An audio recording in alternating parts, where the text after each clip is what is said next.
Anda kembali di Metro Siang, pemirsa. Penerimaan peserta didik baru atau PPDB bertujuan untuk menjamin penerimaan peserta didik baru berjalan secara objektif, transparan, akuntabel, non-diskriminatif, dan berkeadilan dalam rangka mendorong peningkatan akses layanan pendidikan. Namun pertanyaan besarnya, apakah semua ini sudah sesuai dengan sasaran? Kita lihat juga kemarin ataupun juga beberapa waktu lalu ada banyak sekali protes yang masuk ke KPAI, ada yang juga masuk kepada Ikatan Dokter Indonesia, maksud kami Ikatan Guru Indonesia, dan juga ada demonstrasi yang berlangsung di Balai Kota. Apakah sudah tepat dengan sasaran? Coba kita simak pemaparan yang berikut ini. PPDB dilakukan sebagai upaya pemerintah untuk pemerataan pendidikan sehingga tidak terdapat lagi beberapa sekolah yang sangat diminati pendaftar, sedangkan di beberapa sekolah lain kurang peminat. Nah, kalau kita lihat awalnya memang seperti ini ya.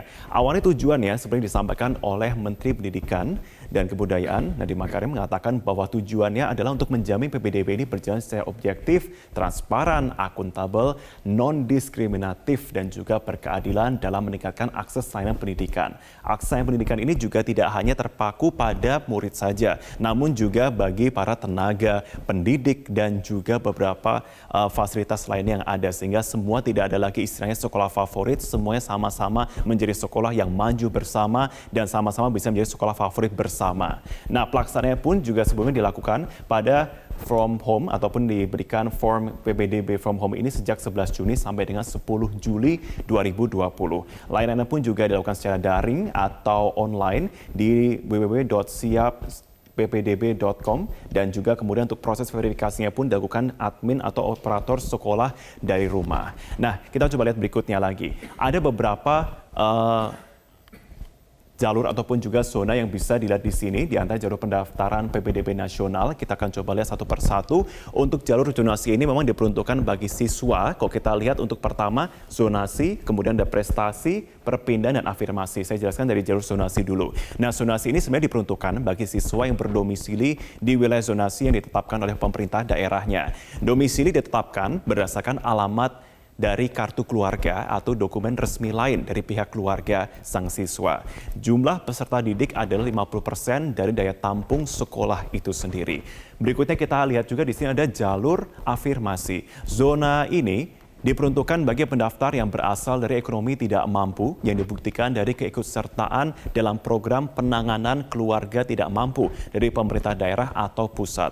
Jadi kalau misalkan siswa yang mendaftar jalur afirmasi harus ada persyaratan tersebut. Dan kuota jalur afirmasi ini paling sedikit adalah 15%. Kemudian kita lihat juga di sini ada jalur perpindahan orang tua atau wali. Di mana jalur ini ditujukan untuk anak guru dan juga bagi calon pendaftar dari luar daerah yang bersangkutan dikarenakan orang tuanya pindah domisili karena tugas. Dan juga laporan yang masuk karena memang ada WFH dan juga beberapa kebijakan pekerjaan lain membuat banyak sekali orang tua siswa yang akhirnya harus pindah tugas dan juga pindah domisili. Dan ini harus dibuktikan pula dengan adanya surat tugas. Dan kuota peserta ini paling banyak adalah 5% dari keseluruhan daya tampung sekolah daerah yang menerapkan misalkan seperti di Provinsi Riau dan juga Sulawesi Utara. Kemudian kita lihat juga di sini ada 30% untuk jalur prestasi. Jalur ini diperuntukkan bagi calon siswa yang memiliki prestasi dan berada di luar zonasi sekolah sepanjang memenuhi persyaratan, di mana nilai UN atau ujian sekolah maupun prestasi perlombaan dapat digunakan sebagai materi seleksi. Berikutnya, kalau kita lihat lagi di sini ada beberapa konsep zonasi lagi yang lebih didetailkan lagi secara online oleh Siap PPDB Online Telkom yang kemudian diberikan kepada siswa untuk bisa melakukan PPDB secara daring.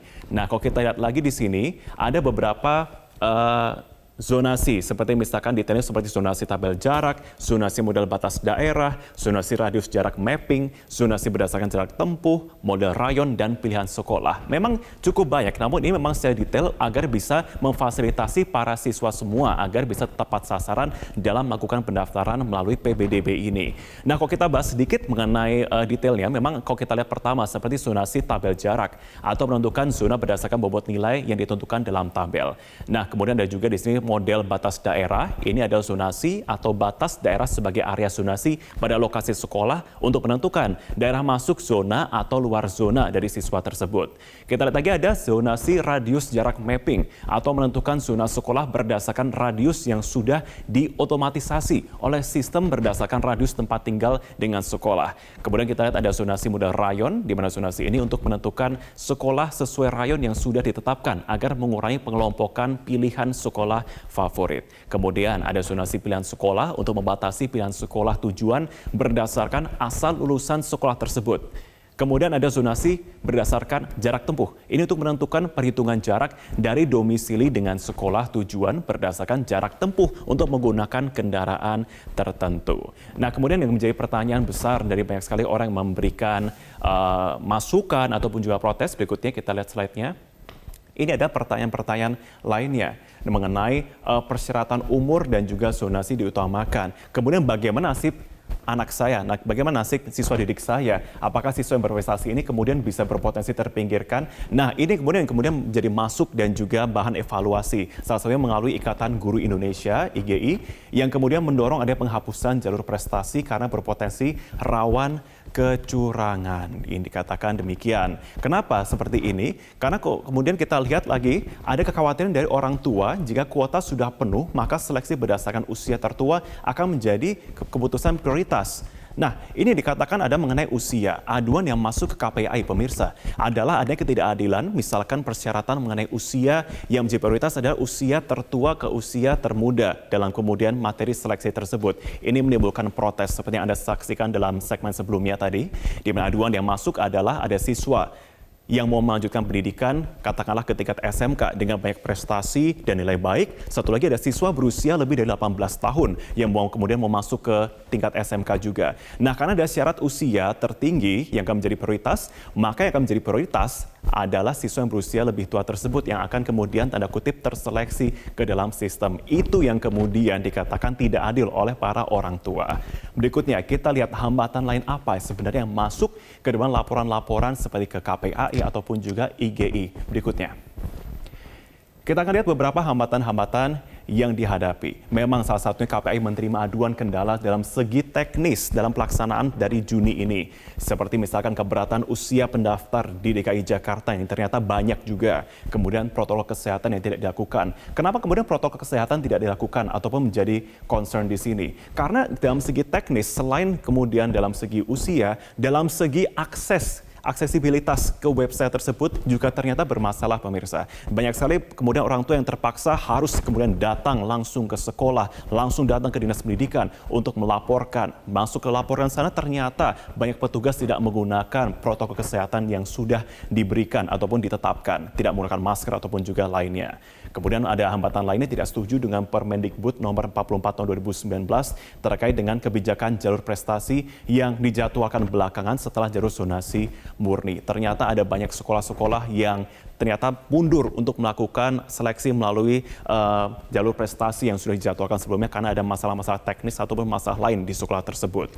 Berikutnya hambatan lainnya yang kemudian menjadi bentuk yang diharapkan bisa menjadi evaluasi. Nah, kekeliruan pengisian data setelah dilakukan oleh verifikasi. Ternyata setelah ada pendaftaran secara daring, ada banyak ternyata verifikasi ulang dan kemudian nama dari siswa salah, data-data nilai salah, dan juga akhirnya harus kemudian diulang lagi untuk input pendataannya. Dan tidak sedikit pula orang tua yang belum paham mendaftar PPDB secara daring. Tidak tahu bagaimana cara aksesibilitasnya di sana, tidak tahu bagaimana kemudian menginput data-data sehingga harus datang lagi ke dinas pendidikan setempat untuk meminta bantuan seperti apa di sana caranya untuk mendaftar PPDB. Kemudian lambatnya server PPDB sehingga harus datang ke dinas pendidikan. Lagi-lagi karena hambatan internet yang ternyata terjadi tidak hanya di DKI Jakarta saja, namun juga beberapa daerah lain yang ada di Indonesia. Nah, kemudian kita lihat lagi berikutnya. Nah, memang sebetulnya atau sejatinya memang kebijakan pemerintah ini terkait dengan pencegahan corona, kemudian adanya PPDB ini adalah untuk tetap menjalankan agar pendidikan siswa ini tetap bisa berjalan seperti sebagaimana yang sudah dicanangkan sebelumnya. Memang kemudian kalau kita melihat sudah ada berdasarkan surat edaran Mendikbud nomor 4 tahun 2020 yang memang kemudian melakukan dari PPDB ini karena berdasarkan pelaksanaan kebijakan pendidikan dalam masa darurat penyebaran COVID-19. Dan memang untuk bisa segera memutus mata rantai penyebaran ini, maka dilakukanlah PBDB secara online untuk tahun ajaran 2020 ini.